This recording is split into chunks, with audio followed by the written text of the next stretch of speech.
Malaysia's fiscal position often sounds reassuring, filled with terms like consolidation, discipline, and resilience. When you peel back the layers, the reality is much more sobering. The government is still living beyond its means, though thankfully, not as recklessly as in the past. In 2023, Putrajaya reported a staggering deficit of 91.4 billion, nearly all financed through now 2.8 billion of domestic borrowing.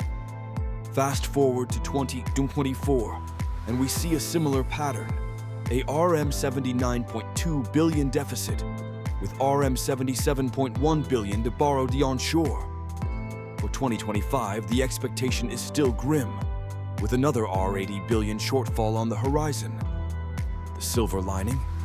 Malaysia's revenues are sufficient to cover operating expenses, salaries, pensions, and subsidies. This means the government isn't borrowing just to pay its bills. Instead, these deficits stem from development spending, investments in roads, railways, and energy projects that current revenues can't support. This approach aligns more closely with a golden rule of fiscal policy. But let's be clear, it's still a form of deficit living. Now, let's talk about borrowing. Malaysia borrows almost entirely in ringgit, with offshore debt shrinking to a mere 1% of GDP. This shields us from currency fluctuations, but it doesn't guarantee safety.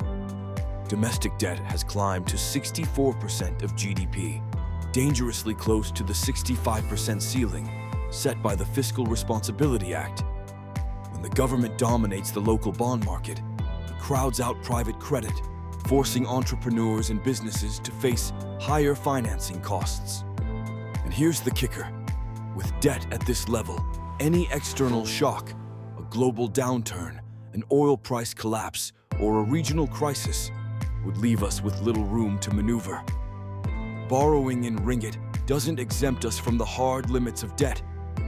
Now, let's consider the real test. Returns, not just ratios. Debt isn't inherently bad. Look at Singapore, which borrowed to build Jurong in the 1960s, and that investment transformed its economy. But that was borrowing for productive assets, not just politically expedient projects.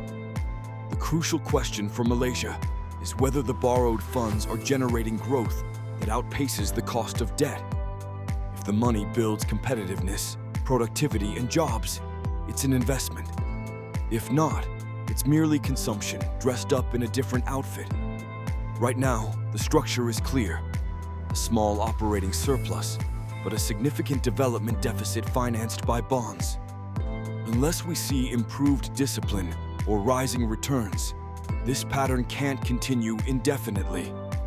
Three key points emerge. First, Malaysia is still living beyond its means.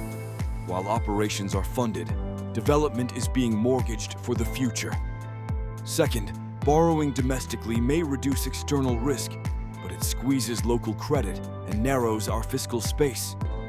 Third, we must ask ourselves, are those borrowed ringgit building tomorrow's capacity or tomorrow's regrets? Malaysia has managed to narrow its deficit from 5% of GDP in 23 to a projected 3.8% in 25. That's progress, but the margin for error is razor thin. Every borrowed ringgit must now deliver more than it costs.